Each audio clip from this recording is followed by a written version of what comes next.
EBS에서 몇 해 전에 우리는 왜 대학에 가는가라는 다큐멘터리가 나왔던 장면입니다. 이 장면 뒤에는 한국의 대학 그 교실 풍경이 나옵니다. 우리는 왜 질문하지 않을까요? 이게 제가 오늘 던지는 그 화두입니다.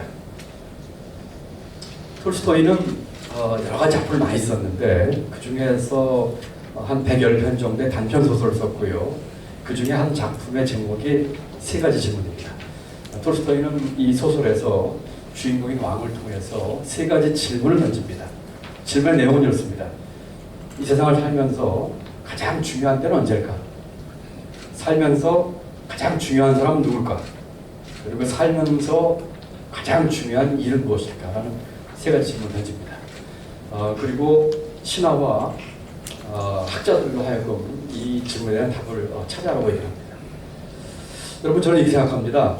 우리가 태어나서 죽을 때까지 많은 질문을 갖게 되는데 그 질문을 다 합쳐가지고 세 수로 나눌 수가 있다고 생각합니다. 첫 번째 카테고리는 남이 내게 던지는 질문입니다. 우리 학생들이 학교에서 시험 보는 것뿐만 아니라 여기 계신 모든 분들도 늘 남이 내는 문제를 풀고 사셔야 됩니다. 사업체를 하시든 직장생활 하시든 자기가 처해 있는 환경에서 받는 여러 가지 과제, 애로사항 이런 것들이 다 남이 내는 질문입니다. 두 번째 카테고리는 내가 내 스스로에게 내는 질문입니다. 살면서 우리는 알게 모르게 자기 자신에게 질문을 던집니다. 마지막으로 세 번째 질문은 사회가 나에게 던지는 질문입니다. 이때의 사회는 너무 거창하게 이렇게 대한민국 사회까지 생각하지 마시고요. 각자 계신 자리에서 내 이웃, 내가 속한 작은 조직, 커뮤니티 또는 광주시 이런 것들이 다 사회죠.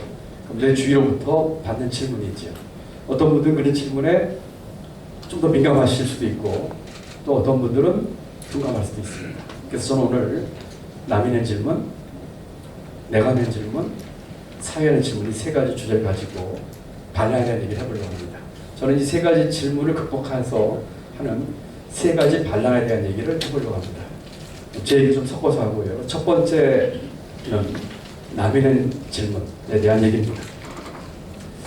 이 사진은 여러분 보시기에 왼쪽에 있는 사진은 60년대 말 70대 초의 청계천입니다.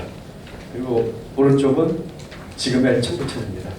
이 당시 청계천은 서울에서 가장 빈민들이 살았고요. 가운데 저렇게 더러운 물이 흘렀습니다. 그리고 양쪽 변에는 무허가 판잣집이 있었고요.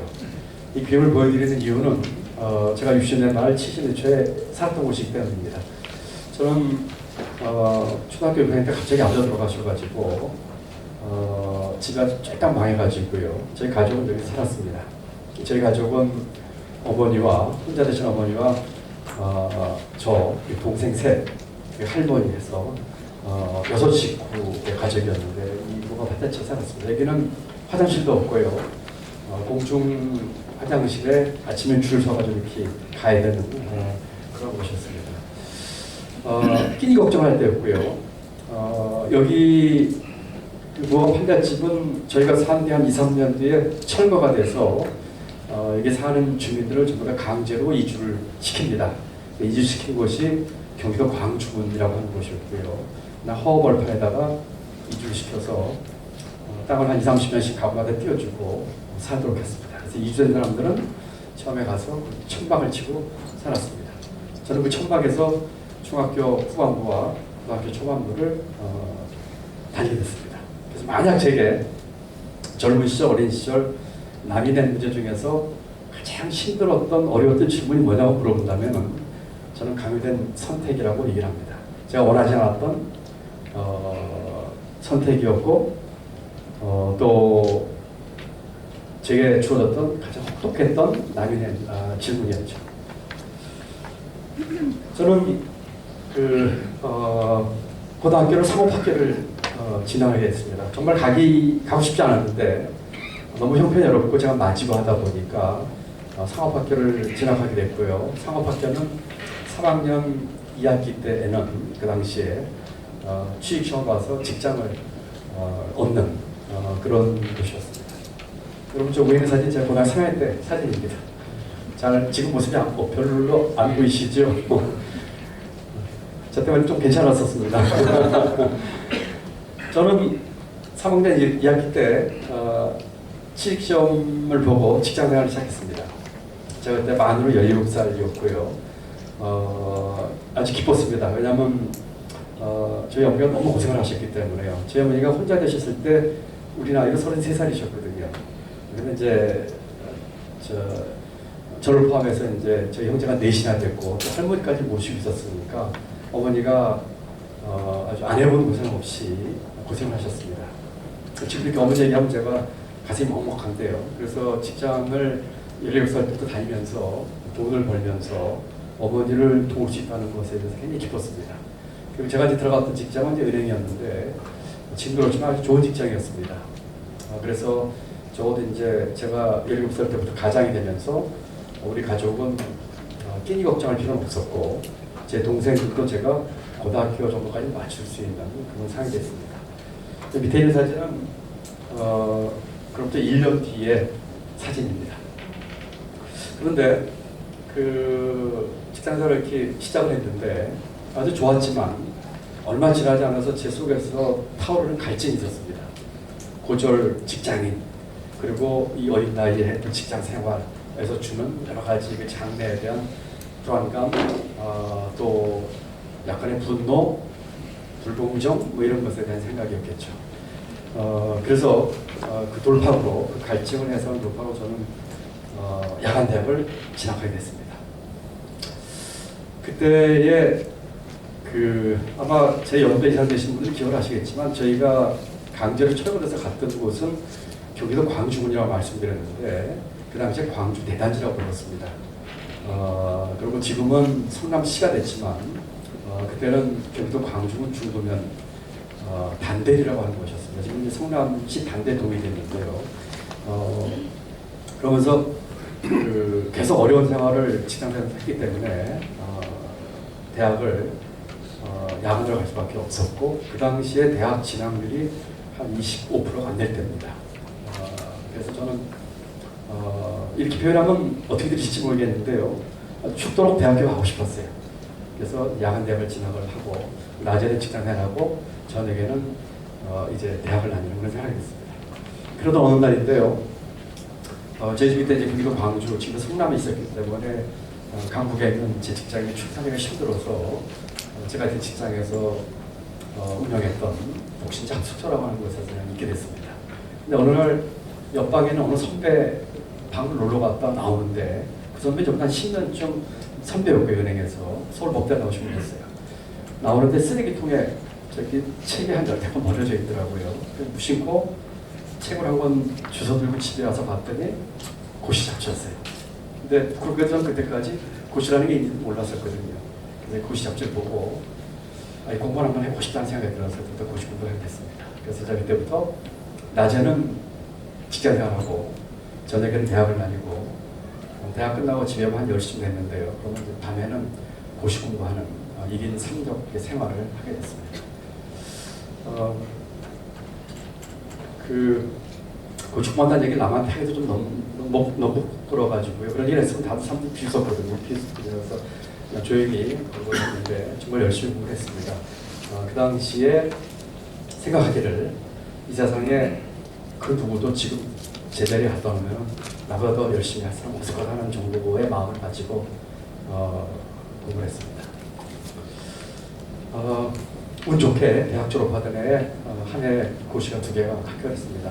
봄에 하나, 가을에 하나 아까 사회자가 말씀해 주셨는데요. 그래서 이제 공무원장을 시작하게 됐습니다. 제 주변에 저와 비슷한 그 궤적을 밟은 분들이 제법 계시는데 특히 저희 고등학교 출신이 몇에 있는데 제가 유일하게 갖고 있는 기록이 하나 있는데요. 다른 대부분의 분들은 저처럼 직장을 내면서 야간당을 하셨던 분들은 중간에 다 직장을 그만두고 전념하셨는데 저는 직장을 그만둔 형편이 되지 못해서 끝까지 직장생활을 했습니다. 그래서 공무원 시험에 합격해서 공무원 발령 받는 날 첫 직장에 사표를 냈습니다. 지금 제 이력서를 보면은 제가 첫 직장을 그만둔 날짜하고 공무원 시작한 날짜가 같습니다. 많은 사람들이 어떻게 그렇게 할 수 있느냐고 얘기를 합니다. 저는 두 가지로 이제 간단하게 얘기할 수 없는 두 가지를 얘기하는데 그 이유를 하나는 눈먼 열정이고요. 하나는 낙관적 자세입니다. 눈먼 열정은 캄캄한 터널에 갇혀서 탈출구가 하나도 보이지 않는데 저 멀리서라도 탈출구가 있다면, 비상구가 있다면 아싸리 작은 빛이라도 보였을 텐데 그럼 글리 가면 될 텐데 그조차 없는 터널 속에서 자기 자신을 바치는 노력을 저는 눈먼 열정이라고 합니다. 캄캄했습니다. 그렇지만 있을 수도 있고 없을 수도 없는 그 탈출구를 찾아서 나 자신을 바친 노력. 네, 두 번째는 낙관적 자세입니다. 제가 성격도 좀 낙천적이기도 하고요. 물론 아까 말씀드린 것처럼 출발 현상이 나보다 한참 뒤에서 출발했다고 하는 것에 대한 불공정, 억울함, 사회에 대한 분노 이런 것이 없었던 것은 아니지만 전체적으로 봐서는 제 인생과 삶에 대해서 낙관적인 긍정적인 태도를 가지고 있었던 것이 저는 원인이 아니었나 이렇게 생각합니다. 여러분, 첫 번째 질문은 남인의 질문입니다. 여러분 누구나 다 남인의 질문을 받아서 열심히 풀고 계실 거예요. 그런데 가장 혹독했던 그 질문이 몇 해 지나지 않아서 위장된 축복이라고 하는 것을 알게 됐습니다. 이것은 제가 20대의 얘기인데요. 많은 경우에 인생을 살면서 축복은 좋은 모습으로 찾아오는 것 같지 않습니다.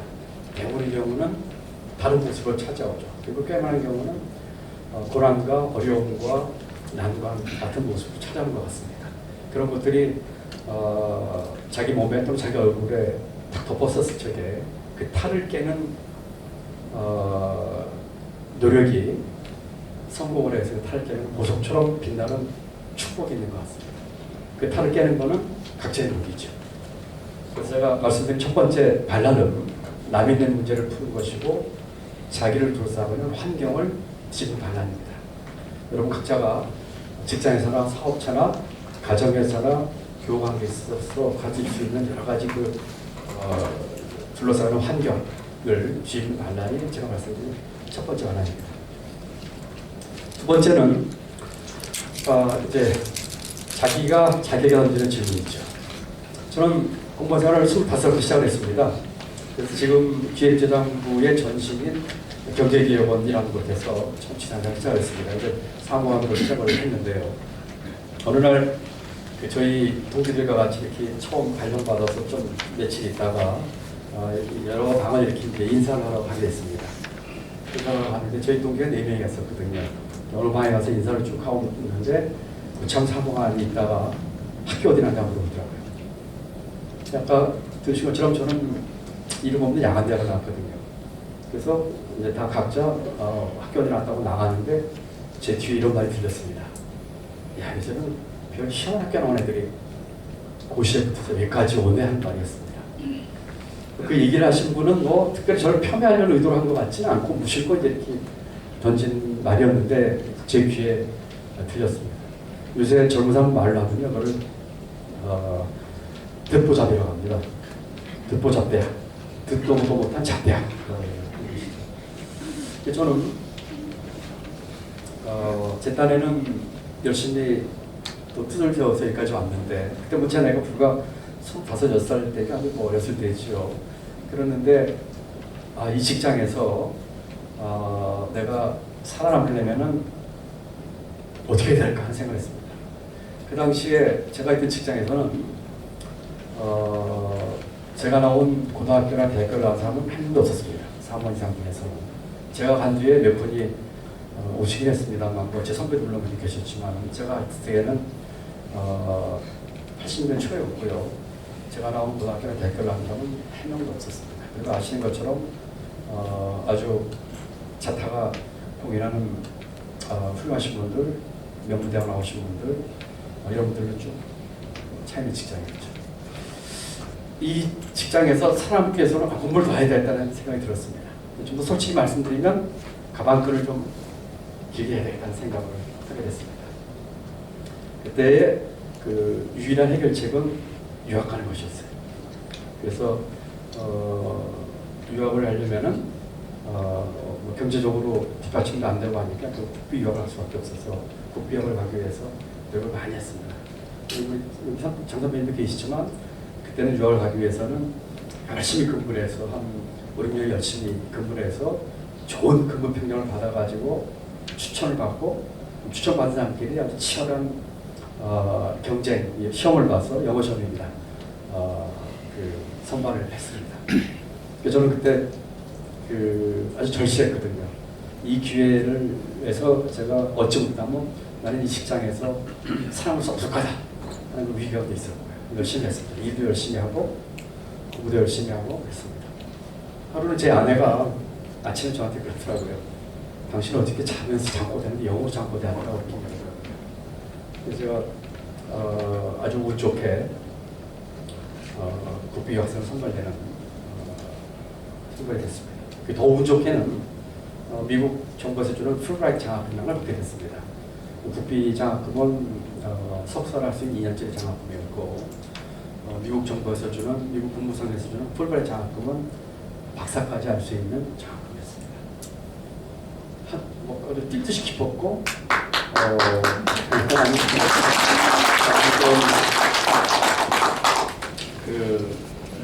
미국에 공부를 하게 됐습니다. 저는 한국에서 대학과 대학원을 전부 야간을 다녔거든요. 그러니까 낮에 화날 때 대학교 캠퍼스 가본 적이 없어요. 제가 다녔던 대학은 뭐 캠퍼스도 없는 뭐 이런 건물밖에 없는 곳이었고 대학원은 뭐 아주 큰 학교였지만 거기도 졸업식 때 가봤지 낮에 학교 가본 적이 없어가지고 그렇게 다녔는데 미국에 가서 좋은 학교에 가서 아름다운 캠퍼스에서 가족과 함께 풀타임 학생으로 이렇게 있으니까 너무 기뻤습니다. 공부를 열심히 했어요. 첫 두 학기 동안에 박사과정 과목을 나보다 더 많이 듣고 빨리 이제 이 학위 끝내고 돌아가서 직장에서 뭐 승진도 해야 되겠고요. 또 서울에는 저를 기다리는 어머니와 할머니가 계셨고 제 동생 중에 아직 결혼도 안 한 여동생도 있어서 빨리 갈 생각밖에 없어가지고 난 욕심을 내서 공부를 많이 했죠. 첫 학기, 둘째 학기 8과목을 들었는데 열심히 해서 전 과목을 전부 열정받았어요. 그리고 제가 같이 들었던 학생 중에서 성적이 제일 좋았어요. 그런데 셋째 학기 올라가면서 저에 엄청난 회의가 찾아왔습니다. 여러분 두 번째 질문이 뭐라고 그랬죠? 나에게 던진 질문이죠. 제가 저 자신에 던진 질문이 2개가 있었는데 도저히 답을 찾을 수가 없었어요. 아무리 그래도 찾을 수 없는 답입니다. 문제였습니다. 첫 번째 질문입니다. 제가 공부했던 곳이고요. 제가 답을 찾을 수 없었던 첫째 문제였습니다. 왜 공부하는지? 왜 공부하지? 아주 심플한 답은 박사 따기 위해서였거든요. 그건 답이 될 수가 없었어요. 근데 아무리 고민해봐도 제가 왜 공부하는지 모르겠더라고요. 답을 못 찾겠더라고요. 그래서 아주 고민하고 깊은 회의에 빠져서 그때까지가 제가 살았던 인생을 되돌아봤습니다. 제가 30대 초반이었거든요. 제가 사무관 7년 차쯤에 유학을 갔습니다. 쭉 제 인생을 돌아보는데 이상한 걸 하나 발견했어요.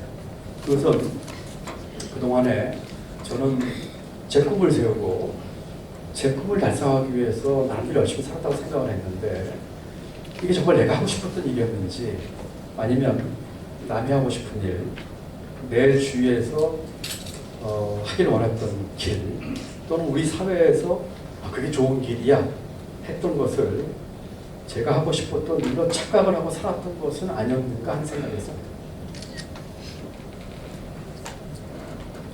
이 사람인데 머리가 텅 비었지 않습니까? 유감스럽게도 여기에 대한 답은 그렇게 했습니다. 저는 제가 하고 싶은 일이라고 생각했던 많은 일들이 한 번도 정말 내가 하고 싶은 일이었는지에 대한 고민 없이 쭉 열심히 살았는데 결국 이게 남과 주위와 우리 사회에서 원하는 길을 가는 게 아니라는 생각이 들었습니다. 이것은 아주 엄청난 충격이었어요, 제게. 그런 생각도 들었습니다. 내가 하고 싶은 일이 아니라 남이 하고 싶은 일을 하고 내가 산다면 이게 내 인생일까 남의 인생일까 하는 생각이 들었습니다. 그렇다면 어떻게 될까 하는 생각을 했는데 답은 자명했습니다. 이대로 이렇게 살 수는 없다 하는 것이었죠. 그래서 그때부터 제가 익숙한 것들과의 결별을 하기로 마음을 먹었습니다. 아까 제가 8과목을 제가 전부 외웠던 말씀으로 얘기하면서도 조금 더 자랑스럽지 않았던 것이 왜 좋은 성적을 받았냐면 과목을 택할 때부터 제가 성적 받기 수월한 과목을 택했고요. 수업 시간에는 온통 교수 강의나 또 토론하면서 시험 성적 잘 받는 걸 신경 썼거든요. 한국에서는 시험 공부에 이골이 나가지고요. 교수 강의 쫙 들으면 저건 반드시 시험에 난다. 저건 절대로 안 난다. 저건 한 반반쯤 날 것 같은데 하는 거에 굉장히 익숙해 있었고 거기에 특화되어 있었거든요. 학기 공부 다 마치면은 제 머릿속에 남은 건 아무것도 없고요. 제 옆에서 저보다 성적도 낮고 수업 시간에 엉뚱한 질문에 툭툭이 냈던 어떤 미국 그 학생은 저랑 다르다는 것을 알게 됐어요. 뭔가 리즈닝을 하고 응용을 할 수 있고 뭐 이런 생각을 했던 거죠. 저는 남는 게 하나도 없고 남는 거는 유일히 하나. 성적표에 찍힌 성적. 나였습니다. 그래서 이렇게 할 수 없겠다 해서 익숙한 것들과의 결별을 시작했습니다. 그것은 공부하는 방법도 바꿨고 이런 결심을 해서 제 인생이 크게 2개가 바뀌었습니다. 첫 번째는 공부하는 방법이 바뀌었습니다. 과목을 택할 적에 좋은 성적을 받는 과목이 기준이 아니라 아직은 뭔지 모르겠지만 정말 내가 무슨 공부를 하고 싶은 걸까에 근접한 과목을 택하려고 했었고 성적에만 신경 쓰지 않고 물론 성적에 신경 아주 안 쓴 건 아니지만 성적만이 목표는 아니었고 나중에 박사 논문을 주제를 정해서 할 적에도 빨리 학위를 맞출 수 있는 방법이 아니라 되게 가면 계량 모델을 돌려가지고 한국 사람들이 박사 논문을 쓰거든요. 제가 별로 그걸 좋아하지 않는 걸 알거든요. 스스로. 그래서 제가 정말 하고 싶은 주제를 정하자 했고 그렇게 정했습니다. 그때 심정은 이랬어요.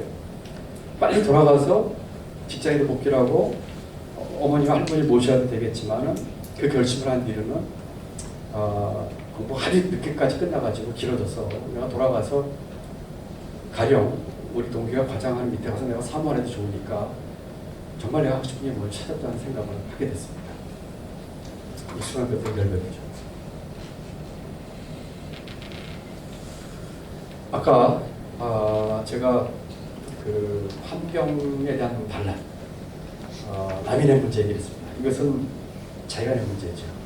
아까 그 남인의 문제는 자기에게 주어진 환경입니다. 남인의 문제는 환경이 만들어진 것이죠. 근데 내가 낸 문제에 대한 답을 찾기 위해서는 환경을 만들어야 됩니다.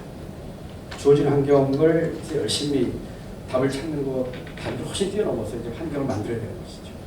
아까 제가 톨스토이 소설 말씀을 드렸는데 그 질문에 대한 답은 이렇습니다. 소설 속에서 인생을 살면서 가장 중요한 때는 언제냐? 바로 지금이다. 인생을 살면서 가장 중요한 사람은 누구냐? 바로 지금 나와 함께 있는 사람이다. 그리고 인생을 살면서 해야 될 가장 중요한 일은 무엇이냐? 바로 지금 나와 함께 있는 사람에게 선과 사랑을 베푸는 것이다가 이 소설에서 이 짧은 소설의 답입니다. 근데 제가 더 주목한 것은 그 답이 아니고요. 왕이 그 답을 찾는 과정입니다. 아까 말씀드린 것처럼 왕은 신하와 학자들에게 답을 갖고 오라고 하는데 갖고 온 답이 마음에 들지 않아요. 결국 왕이 잠깐 왕의 자리를 벗어나서 세상 속에 들어가서 아주 짧은 소설이지만 조금 살을 붙인다면 아주 가진 고생을 해서 스스로 그 답을 찾습니다. 왕은 환경을 자기가 만든 것이죠. 저 같은 경우도 뭐 작은 경험이지만 아까 말씀드린 그런 회의가 있을 적에 그냥 무시하고 이제까지 했던 방법대로 할 수도 있었겠죠. 그렇지만 익숙한 것들과 결별을 통해서 새롭게 환경을 만든 것입니다. 여러분, 제가 말을 쉽게 합니다만 사실 굉장히 어려운 일입니다. 그리고 이제까지 제가 살아온 인생이 비교적 성공적이었다면 더더욱 하기 어려운 것이라는 생각이 듭니다. 참 그 신이 저는 이것을 이제 아까 제가 눈먼 열정을 표현했는데 저는 이걸 이제 눈뜬 열정을 표현하거든요. 열정이 눈이 떠지는 것이죠. 신이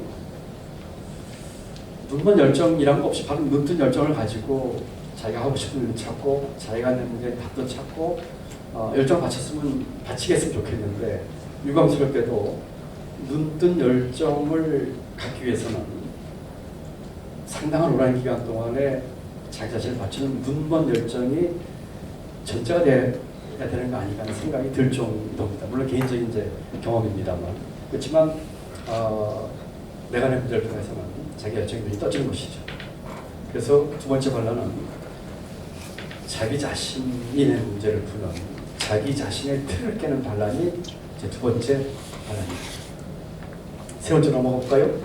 세 번째는 이제 사회가 내 문제라고 말씀드렸죠. 이것은 제가 기재부 차관으로 있을 때 얘기입니다. 10년 전인데요. 강원도에 어느 조그마한 중학교 교사가 제게 편집을 했습니다. 편지 내용을 읽었습니다. 우리 학교에는 전교생이 21명밖에 안 되는 아주 작은 학교인데 시골이죠. 강원도입니다. 이 가정 형편들이 너무 어려워서 이 학생들에게 아무리 꿈을 얘기하고 열정을 얘기해도 학생들이 전혀 감흥이 없다는 거예요. 근데 언론에서 보니까 차관님이 어려운 학생에서 자수선발하셨다고 하는데 우리 학교에 오셔서 좀 우리 학생들 좀 만나주면 좋겠습니다. 편지 갔습니다. 저희 직원들이 가는 걸 다 반대했거든요. 일정한 전교학생 인정수 이하는 통폐합 대상입니다.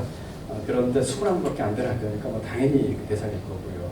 그런 학교에 기재부 차관이 가면은 교육부, 교육청 쫓아오고 뭐 아주 문제가 복잡해집니다. 이렇게 얘기를 하더라고요. 그래서 제가 알겠다고 하고는 학교에 연락을 했습니다. 내가 갈 테니까 그냥 학교 바깥은 얘기하지 마시고 조용히 잘 가겠습니다. 그래서 제가 비서관 한 명만 대동해서 이 학교를 갔습니다. 21명 학생의 이름을 다 이렇게 받아가지고요. 책을 제가 21권을 샀는데 각각 다른 책을 사서 한 명 이름을 써주고 뼈분이 사가지고 와서 학생들을 만났습니다. 가는 차 안에서 중학생이니까 그때 봄학기였거든요. 중학교 이런 학생들이 이제 막 초등학교 졸업하고 온 아주 어린 학생들이고 뭐 중3이라도 전화 또 여기 계신 그 분들이 만날 수 있는 혹시 이해시켜야겠다면 가장 나이 어린 청중이죠. 이 학생들 무슨 얘기를 해줄까 하다가 그냥 편하게 이 학생 말한 나이대에 제 얘기를 하자 해가지고 가서 얘기를 시작했습니다. 아까 얘기 들으셨죠? 청계천 요가 편잔치, 그 다음에 천막치고 살았던 우리 집, 그때 학교가 그 학생 나이대의 저의 모습입니다. 얘기를 했더니 학생들 대부분 울더라고요. 그리고 교사가 8분이 계셨는데 8분 다 우시더라고요. 제가 조금 이렇게 아마 이모셔널하게 얘기를 했던 것 같아요. 어머니 얘기도 좀 많이 하고 이렇게 했던 것 같아요. 그래서 제가 얘기를 했습니다. 여러분 꿈을 갖고 열심히 노력해라 하는 얘기를 했고 나도 내가 할 수 있다면 여러분 다 할 수 있다 이러니까 제가 나왔는데 한편으로는 마음이 뿌듯했고요. 한편으로는 굉장히 마음이 무거웠습니다.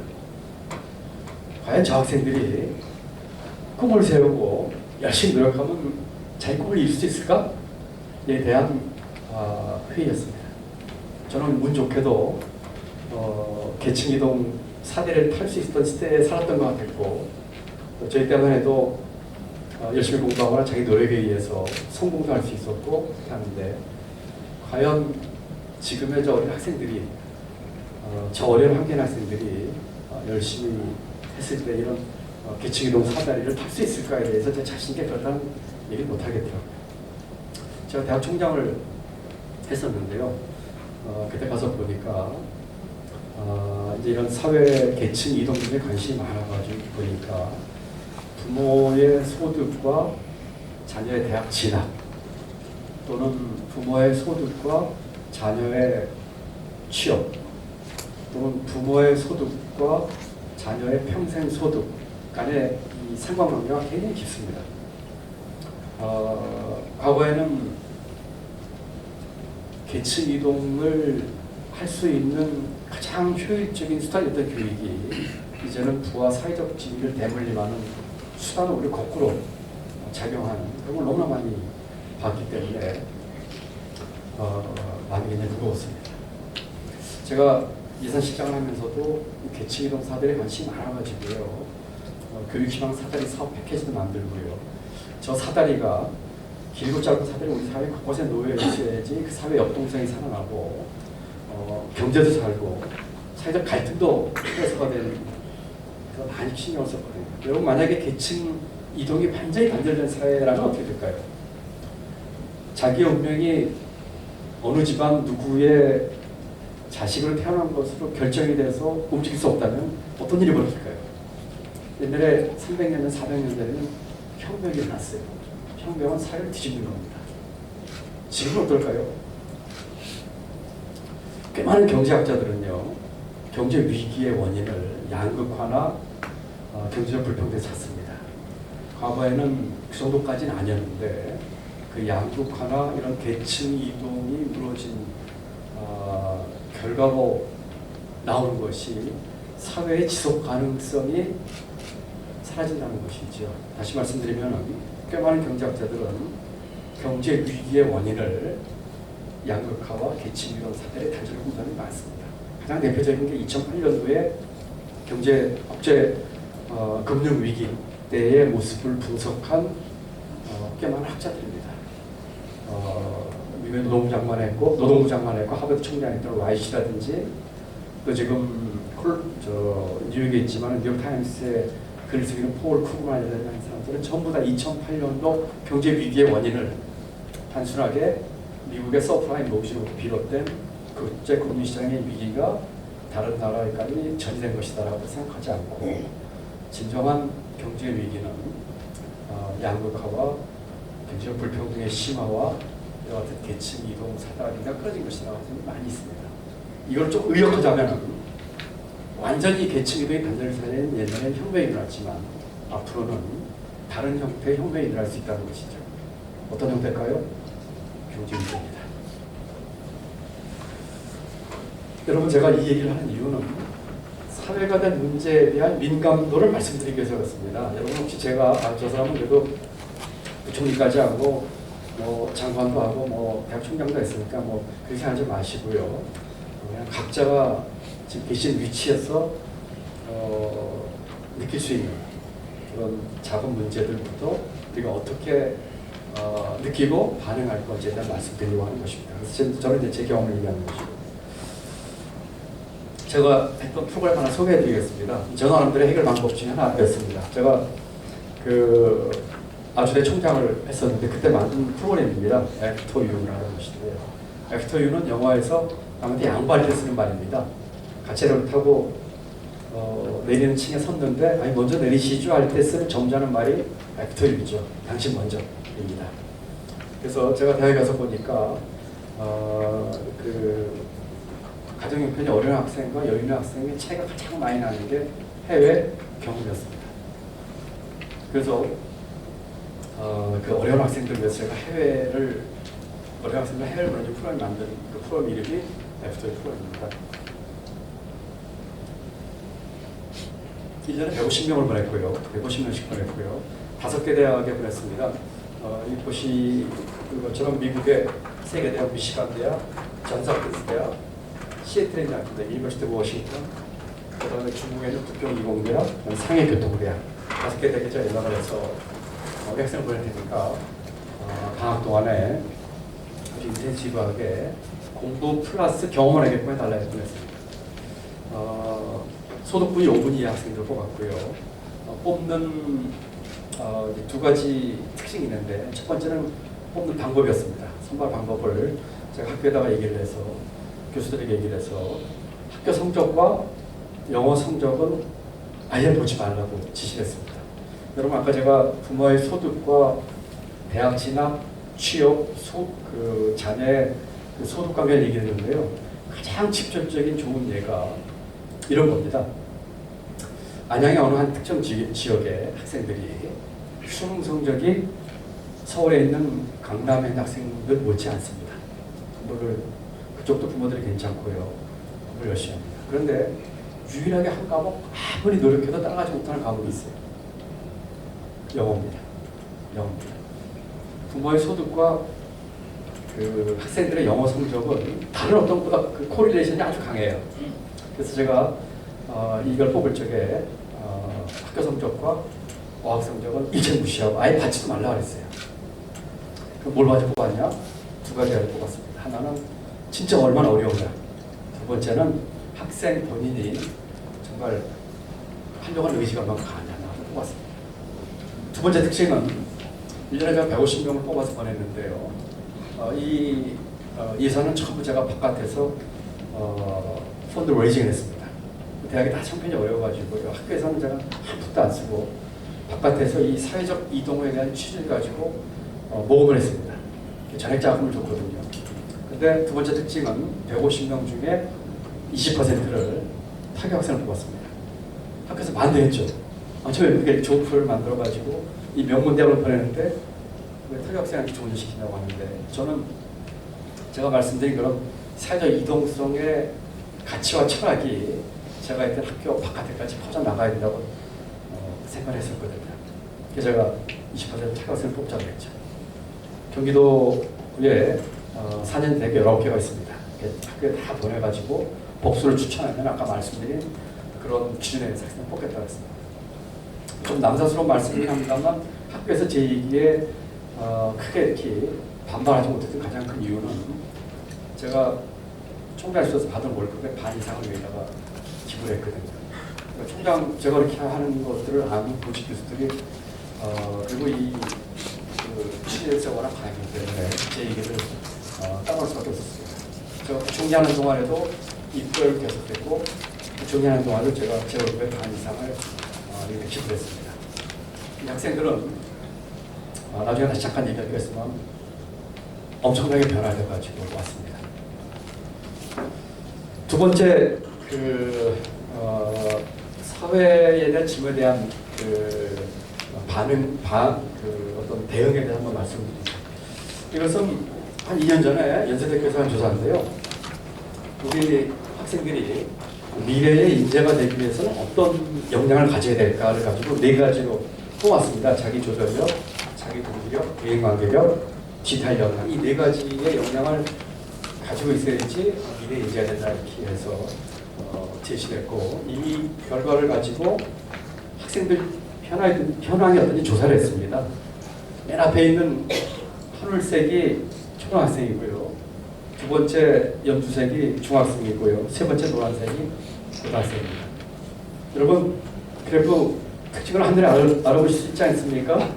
어떻습니까? 공부를 하면 할수록 미래 영향은 떨어진답니다. 너무 놀라운 얘기죠. 아니, 공부를 해서 올라가는데 3 곱하기 지나갈수록 영향이 떨어집니다. 왜 이런 문제 나올까요? 이것은 제가 역시 총장할 때 만든 프로그램입니다. 파란 학기자입니다. 파랗은 색깔이고요. 제가 문봤던 학교의 색깔이고요. 한자로는 깨트릴 파자에다가 알란자입니다. 알을 깨트리는 겁니다. 여러분 헤르만 헤세가 쓴 데미안이라는 소설의 새로운 세계로 가기 위해서 알을 깨트리는 얘기 기억나시죠? 거기서 나온 얘기로 이 프로그램을 통해서 우리 대학 사회에 한번 파란을 익혀보자 하는 3가지의 중의적으로 이렇게 이루어졌습니다. 이 프로그램은 학교 내에서 반란을 일으킨 겁니다. 여러분 지금 그렇지만 학교에서는 학생들이 수업을 들 때 어떻게 듣습니까? 학교나 교수들이 과목을 쭉 제시를 해주고요. 필수 과목, 선택 과목 제시를 해주고 학생들은 강제로 듣거나 선택해서 듣죠. 이 프로는 완전히 뒤집었습니다. 학생들이 자기가 하고 싶은 공부나 활동을 제시를 해서 학교에서 좀 도와줘가지고 가능하면 그 과목으로 만들었습니다. 아까 제가 나 자신에 대한 질문에서 유학 중에 하여튼 저 자신을 던졌던 질문 기억나시나요? 내가 왜 공부하지? 내가 정말 하고 싶은 일이 뭐지? 그것도 몰랐던 30대 초반의 그 어리석었던 제 모습을 보면서 우리 학생들에게 네가 하고 싶은 걸 해봐라 하는 걸 제시한 겁니다. 장 선생님 대학 총장을 하셨지만은 여러분 총장의 경우 교수들이 반응이 어땠을까요? 교수들이 좋은 생각이라고 박수 쳤을까요? 그렇겠죠. 교수들 거의 전원이 반대했습니다. 교수들의 그 수업관에 대한 그게 굉장히 강하시거든요. 제가 이름 붙여가지고 만들었습니다. 과목은 자기 주도성과 창의성이 있어야 됩니다. 여기에 통과하려면 학교의 기왕에 있는 과목과 유사한 과목은 안 되는 것이죠. 제가 이 8학기를 만든 첫 학기에 60개 과목이 잘 만들어졌습니다. 그런데 교수들이 듣도 보도 상상도 할 수도 없는 과목들이 만들어졌어요. 지금도 하고 있습니다. 학생들은요, 그리고 제가 학점을 3학점에서 18학점까지 줬습니다. 한 학기에 여러분 18학점을 만약에 신청을 해서 학교에서 그래 네가 하고 싶은 거로 18학점 해라 라는 뜻은 뭐냐면 한 학기 내내 그거 하겠다는 뜻입니다. 왜냐하면 한 학기에서 딸 수 있는 최고의 학점이 18학점이거든요. 아주 재밌는 과목이 많이 나왔는데 제가 시간 관계상 일일이 소개드리기는 어려울 것 같습니다. 아마 들으시면 깜짝 놀랄 정도의 과목이 나왔습니다. 기존의 교과 과목을 가르치는 교수는 상상도 할 수 없는 과목이 나왔어요. 그리고 더 재미있는 것은 3학점이든 6학점이든 이 과목을 자기 스스로 만든 학생들이 같은 학점에 학교에서 제시한 과목을 듣는 것에 비해서 투자하는 시간이 3배가 평균 3배였습니다. 10명이 신청을 해가지고 만든 과목이 하나 있었어요. 10명 중에 8명이 18학점 신청했습니다. 2명이 15학점 신청했는데 이 학생들이 학교에서 제시한 18학점에 3배의 시간을 투자했다면 54학점짜리 수업을 들었다는 뜻이거든요. 이 학생들이 학교에서 거의 밤을 새고 집에를 안 가요. 그 학생들의 과목은 자동차 설계에서부터 자동차 실물 만들 것까지 하는 것이 그 과목의 주제였습니다. 그래서 그 자동차를 가지고 국제 자동차 대회인 대학생 포뮬러 1대에 출전하는 것이었어요. 이 학생들이 거의 학교에서 숙식을 해요. 근데 너무나 재밌어하고 즐거워해요. 저 만나서는 저는 감사합니다 하는 거예요. 뭐가 고맙냐 그랬더니 자기들 10명은 이게 너무 하고 싶어서 다음 학기 10명 전원이 휴학을 하고 이걸 하려고 했다는 거예요. 그런데 과목으로 만들어주고 학점 주고 제가 장학까지 줬거든요. 하나 했겠습니다. 지금도 하고 있고요. 제가 우리 교육에서 갖고 있었던 가장 큰 문제 중에 하나는 변화에 자기가 하고 싶은 일이 무엇인지를 적극 시도하지 않는 것이라고 생각합니다. 학생들한테 가끔 그런 얘기를 해요. 많은 어른들이 학생들에게 네 꿈이 뭐냐고 물어본다고 얘기를 하고 그걸 우리는 꿈 고문, 심한 고문이라고 얘기합니다. 그래서 학생들한테 얘기해요. 그래? 너 거꾸로 물어봐라. 그렇게 물어보는 선생님, 교사, 선배, 당신 꿈은 뭐냐고 물어보라고 얘기했거든요. 제가 이 과목, 이 학기를 만든 취지는 우리 학생들이 자기가 하고 싶은 일이 무엇인지를 찾는 시도를 하는 것이었고요. 그리고 가급적이면 그 과정에서 대학교 있을 적에 수많은 시행착오와 실패를 겪어서 이게 아니구나 하는 걸 좀 알면서 좀 더 접근하라 이런 뜻으로 한 것이었습니다. 두 번째 얘기는 너무 거창하게 생각하지 마시고요. 각자 계신 위치에서 받는 여러 가지 문제점, 우리 사회에 바꿔야 할 점들에 대한 나 자신의 반응, 우리 사회를 건전하게 발전시키기 위한 사회를 뒤집는 반란이다 이렇게 생각하시면 되겠습니다. 여러분 사회에 대한 얘기를 했으니까 이제 국가 얘기 좀 해볼까요? 며칠 전에 EBS에서 이런 프로그램을 했습니다. 강대국의 조건입니다. 인류 역사상 가장 강했던 제국과 나라 5나라를 뽑아가지고 왜 이렇게 이 나라가 강한 나라가 됐을까를 분석을 했습니다. 로마, 몽골, 영국, 네덜란드, 미국 5개 나라입니다. 1시간씩 분석을 하고요. 마지막 6번째 프로그램에서는 이 5개 나라가 이와 같이 강한 나라가 될 수 있었던 공통의 필요 조건이 무엇일까를 나라로 풀었습니다. 아주 놀랍게도 결론은 2가지로 요약이 됐습니다. 지금 사회에 대한 얘기를 했으니까 이제 국가에 대한 얘기를 하는 이유는 대한민국의 앞날을 위해서 하는 얘기이기도 합니다. 그 2가지 조건이 뭔지 말씀드리고자 합니다. 첫 번째입니다. 제가 설명하기 위해서 역사적인 전쟁 얘기를 좀 할까 합니다. 첫 번째는 칸나이 전투입니다. 로마가 그 강성했던 제국이었지만 가장 멸망의 위기에 놓였던 때가 BC 216년에 한니발 장군이 이끄는 카르타고군이 알프스를 넘어서 로마를 침공했을 때입니다. 다 기억하시죠? 한니발은 카르타고군 5만 명을 이끌고 알프스 산맥을 넘어갑니다. 다 넘어갔을 적에 병력의 반을 잃었습니다. 2만 5천 명의 병력을 가지고 로마와 전투를 벌이는데 첫 세 전투에서 로마군을 괴멸시킵니다. 칸나이 전투는 그중에 세 번째 전투입니다. 가장 치열했던 전투고요. 이 전투 하루의 전투로 끝내는 시간인데 7분 남았다고요? 지금 50분 지났다고요? 네. 빨리 가야 될 것 같습니다. 한 5만 더 쓰시죠. 로마군이 이 한 하루의 전투로 5만 명이 전사합니다. 그 당시 하루의 전투로 로마군 5만 명이라고 하는 것은요, 당시 로마 성인 인구의 10분의 1이었다고 합니다. 로마에 그 원로원이 있는데요, 우리나라 국회도 갔습니다. 우리 장선생이 계시가 말을 조심해야 될 것 같은데 우리 국회의원 정원 300명이죠. 로마 당시 원로원도 정원 300명이었습니다. 원로원에 많은 사람들이, 많은 의원들이 이 전투에 참전하는데 정원의 약 3분의 1이 이 전투에서 전사합니다.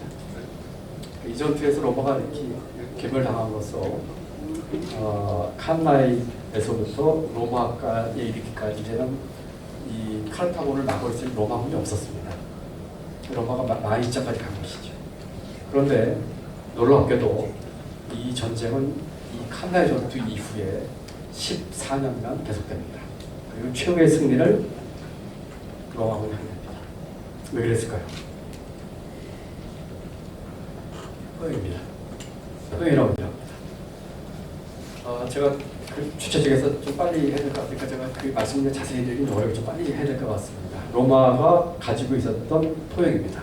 로마 중기 이후에 로마의 지도층은 로마가 전쟁에서 복속시켰던 피복속 도시국가의 귀족들에서 나왔습니다.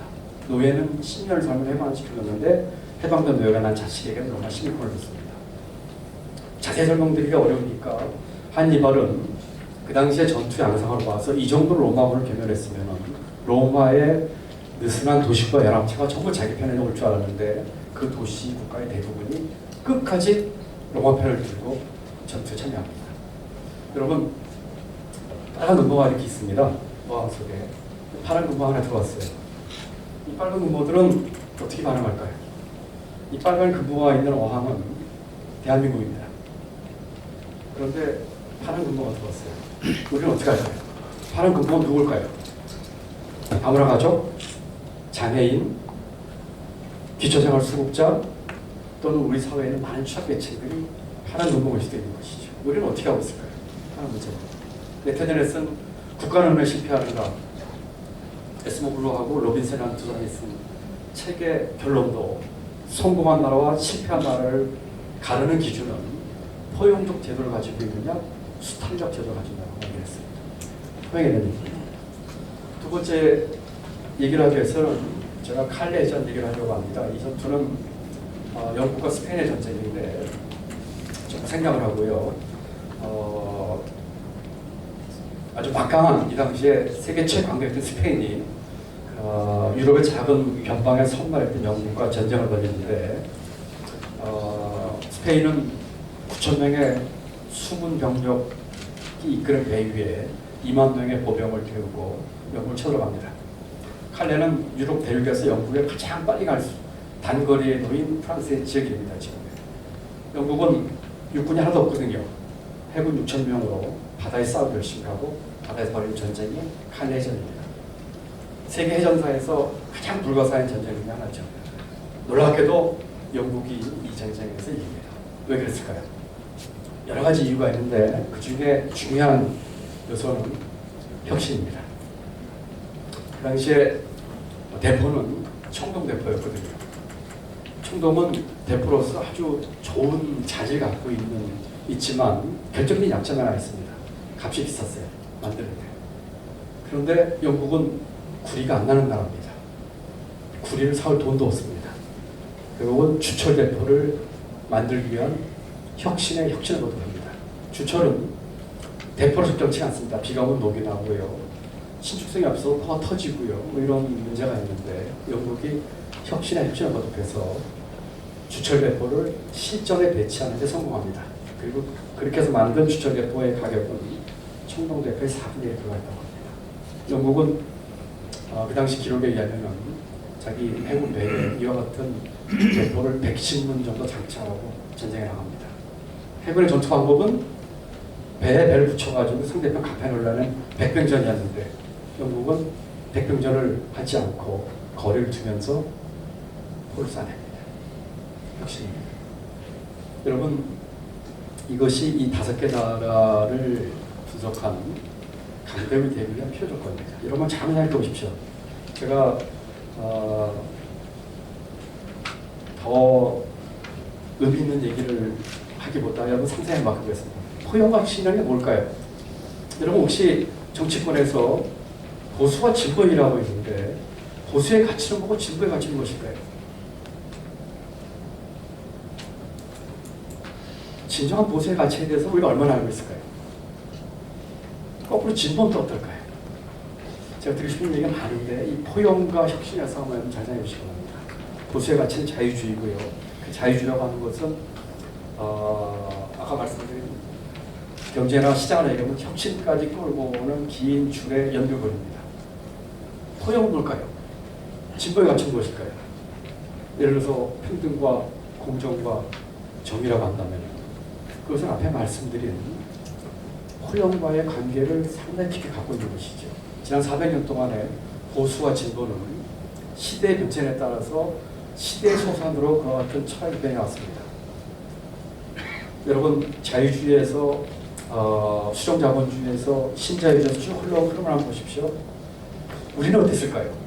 우리는 개발연대의 권위적인 발전국가 모델로 쭉 와서 그 이후에 제가 지금 말씀드린 자유주의와 수정자본주의 또는 복지주의 국가와 신자유주의가 짬뽕이 돼서 한번 옵니다.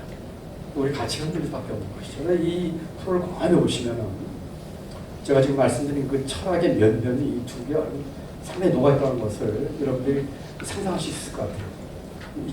이 얘기는 제가 이 정도까지만 해야 될 것 같습니다. 그렇다면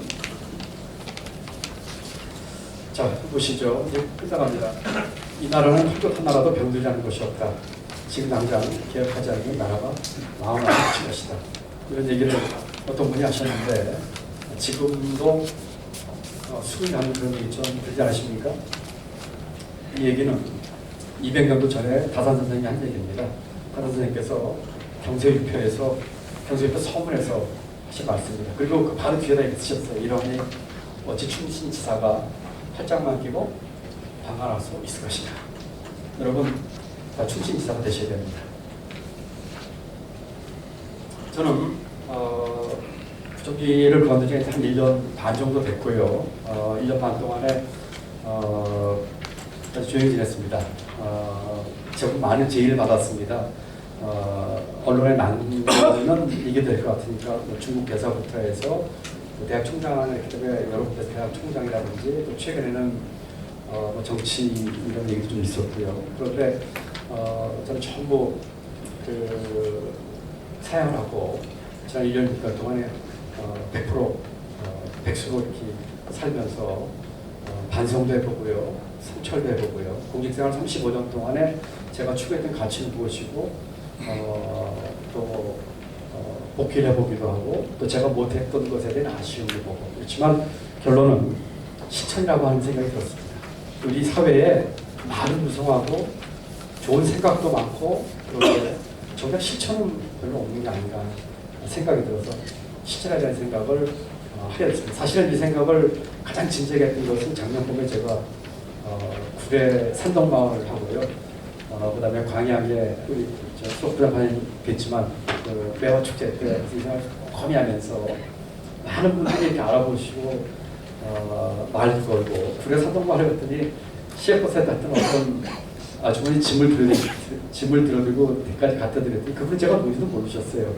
그랬더니 감자전 먹방을 하시더라고요.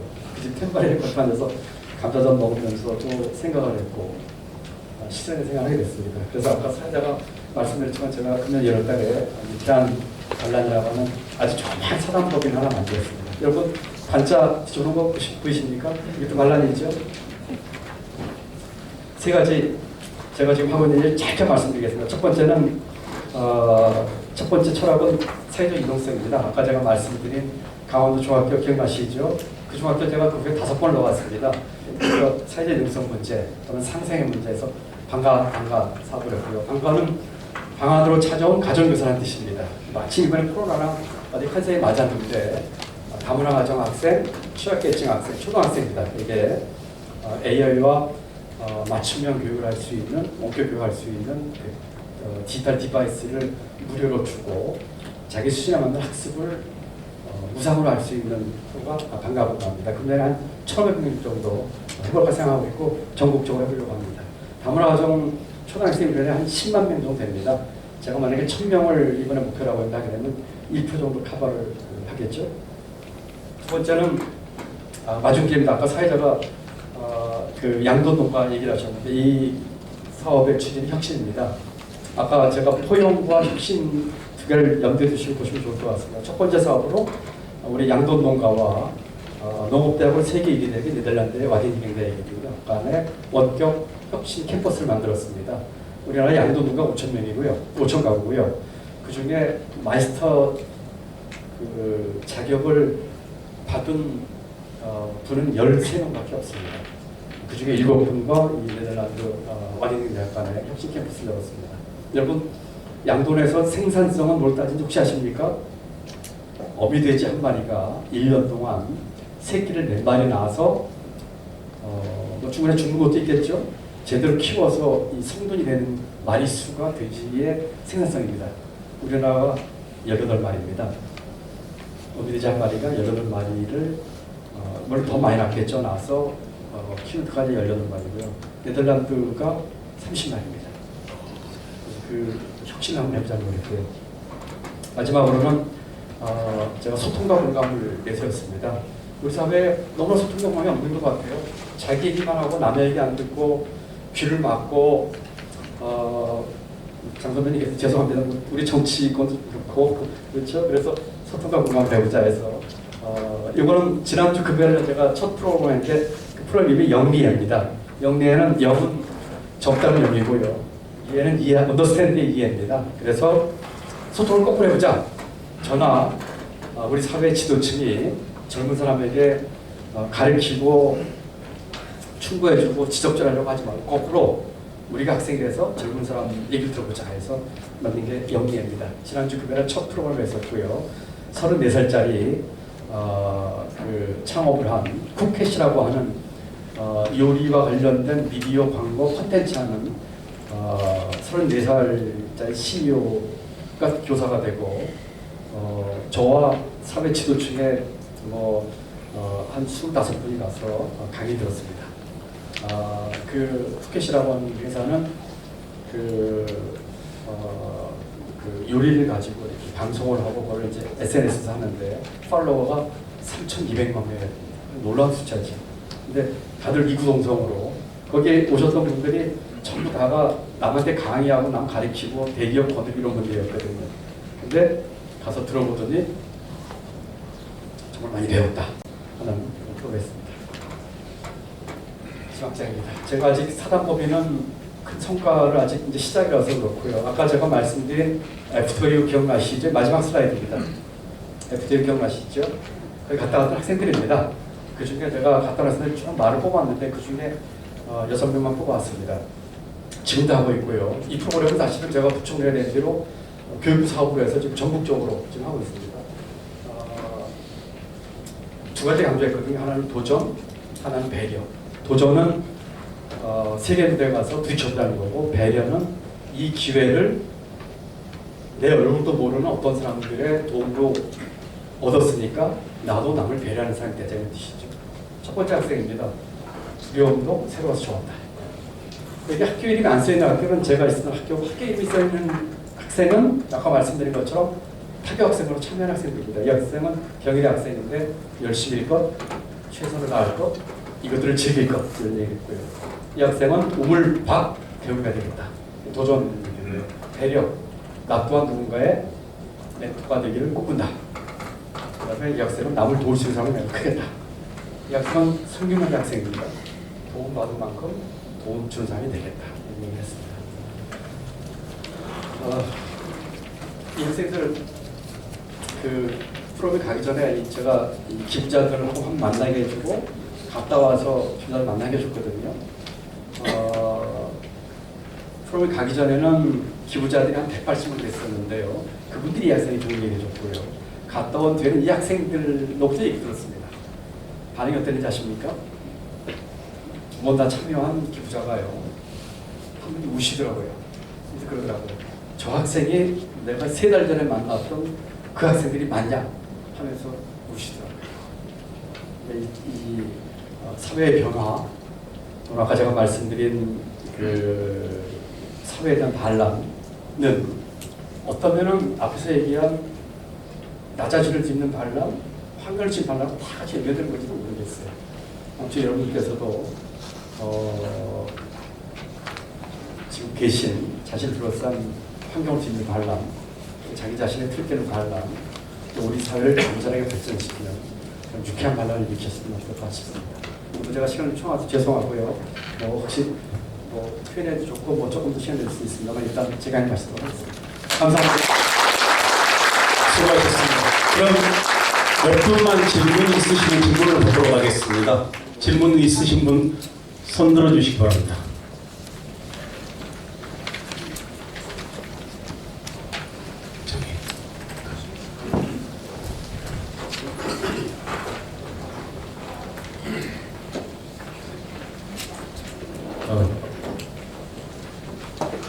안녕하십니까.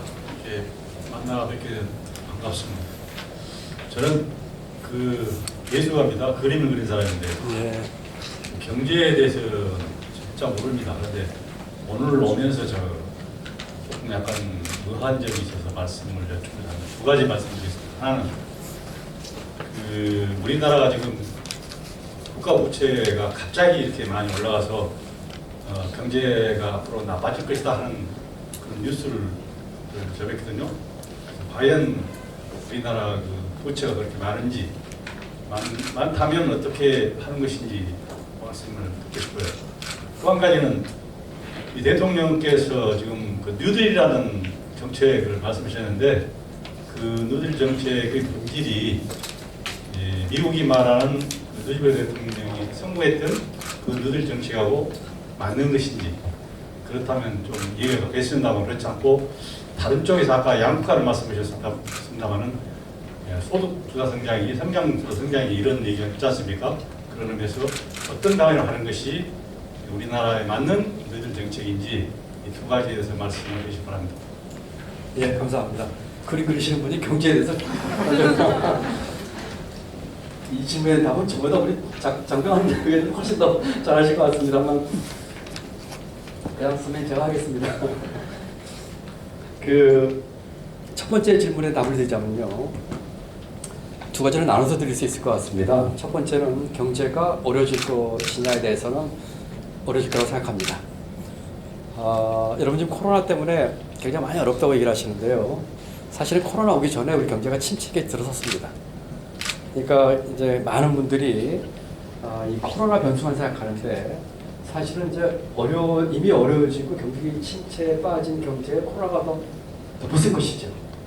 제가 2008년 국제 금융 위기 때 처음에 경제금융 비상을 했거든요.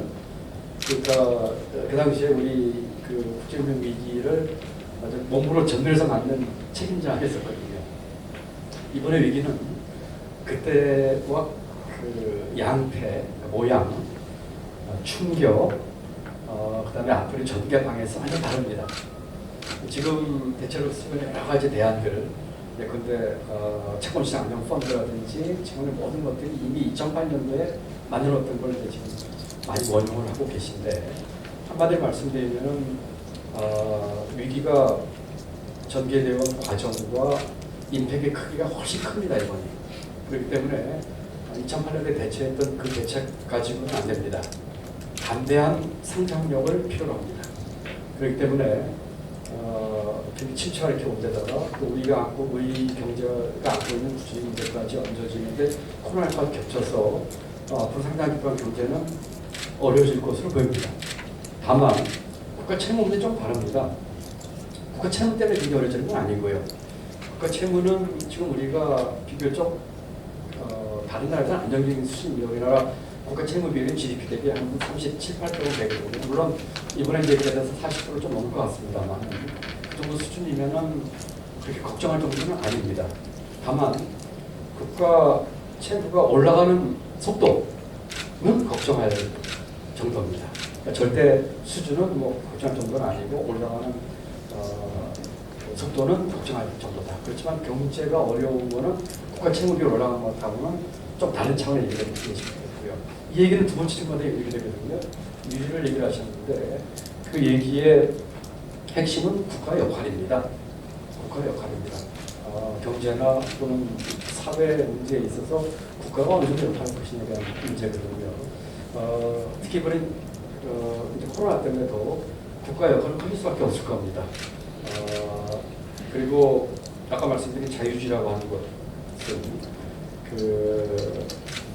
시장의 국가의 개입을 최소화하는 것이 자유주의거든요. 그런데 지금 여러 가지 뭐 자세한 말씀 드릴 수 없지만 상해 전개를 봐서는 지금의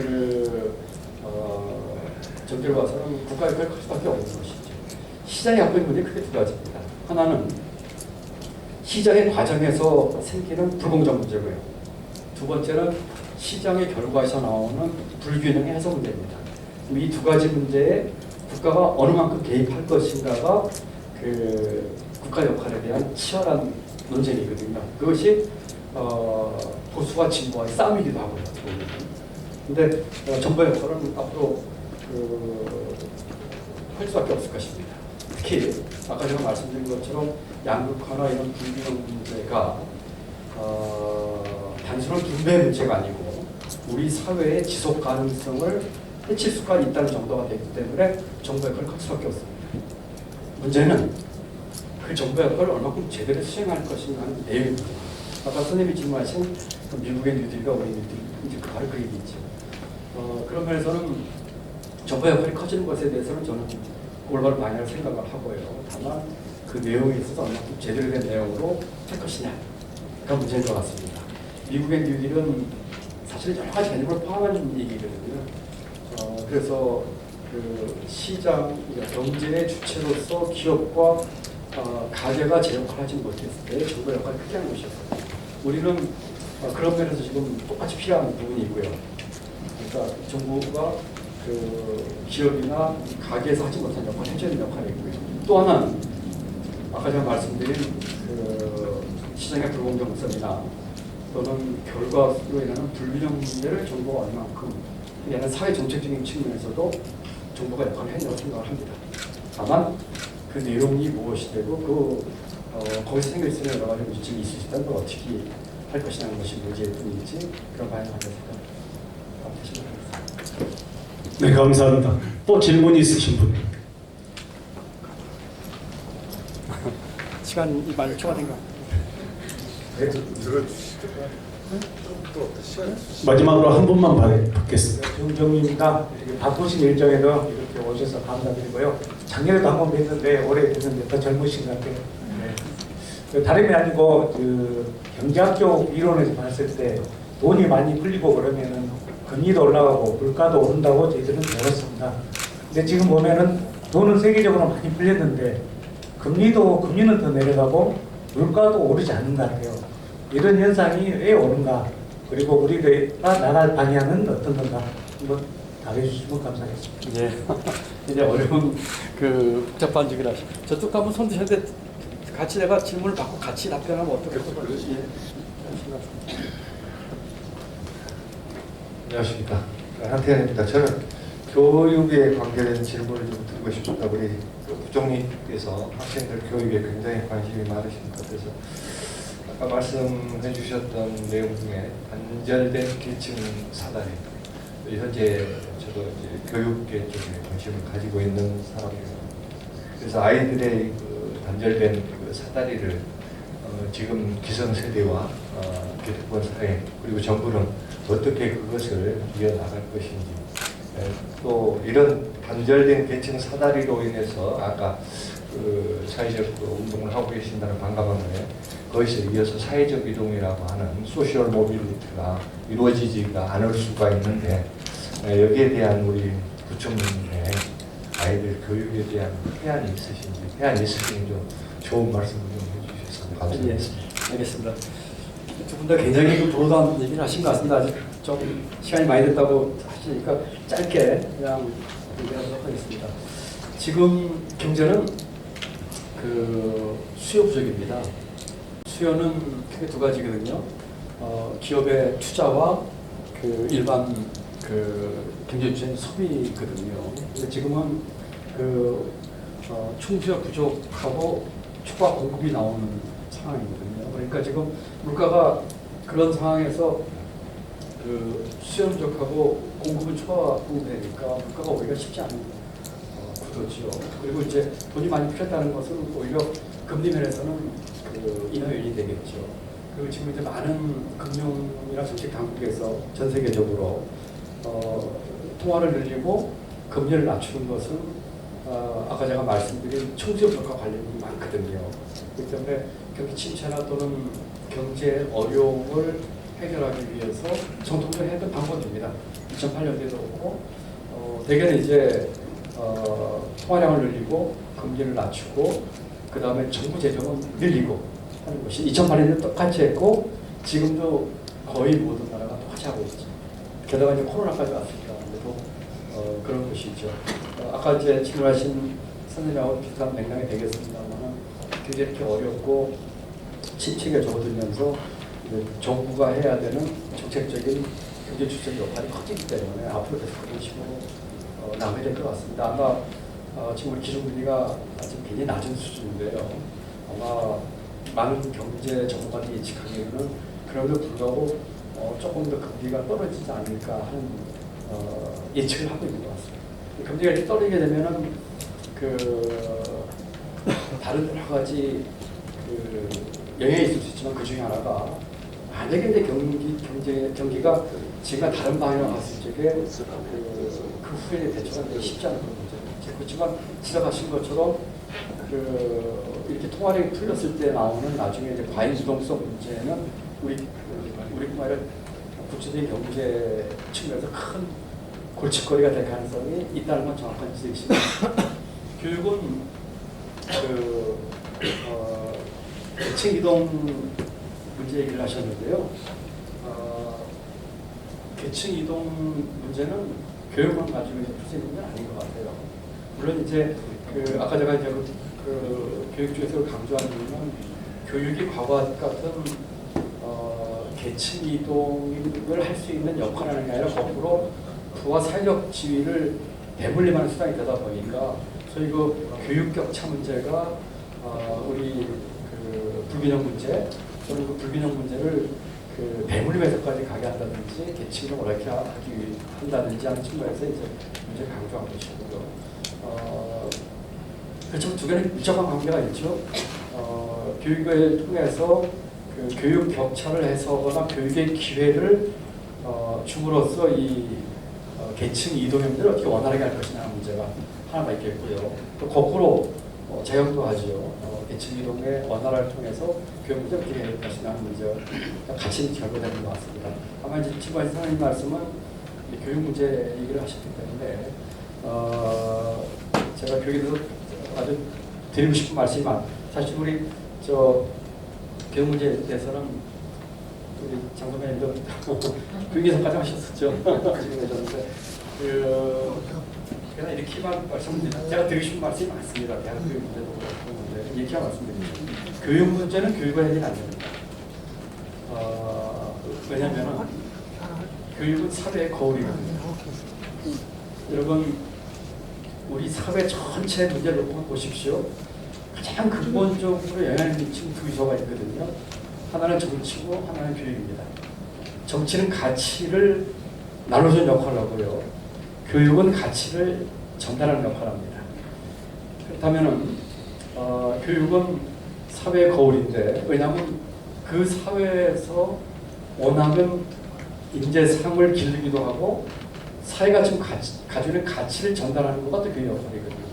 근데 우리는 어떤 사회적 가치, 어떤 사회 보상 체계를 가지고 있을까요? 를 보시면 교육 문제 나옵니다. 우리는 뭘 원하죠? 과거와 같은 아까 저도 얘기를 했습니다만은 누구나 원하는 길, 좁은 몇 개 안 되는 차선에 줄 세우기, 컴퓨터 벨트에서 제품 찍어내듯이 찍어서 내는 붕어빵 같은 교육, 이런 것들입니다. 이게 왜 나올까요? 과거에 그런 식으로 해서 명문대학 가고 대기업 가고 이렇게 하는 것이 사회적으로 받는 보상이 크다고 경험적으로 느꼈고 앞으로도 그럴 거라고 착각하고 있는 것이죠. 앞으로도 그럴까요? 절대 그러지 않을 겁니다. 앞으로 그러지 않을 겁니다. 그렇다면 교육의 문제는 절대 교육의 없을 수 없고요. 물론 중요하긴 하지만 우리 사회가 다 같이 바뀌어야 될 문제죠. 우리 사회가 다 같이 바뀌어야 될 것이 두 가지가, 하나는 정치고 하나는 교육입니다. 그래서 제가 조금 강론으로 들어가면 몇 가지 이렇게 하고 싶은 말씀을 할 시간이 없으니까 교육 문제에 있어서는 우리 사회 전체가 같이 바뀌는 그런 구조에 있지 않으면 어렵겠다, 이런 말씀을 드리고 싶습니다. 수고하셨습니다. 오늘 알찬 강의, 좋은 강의 되었습니다.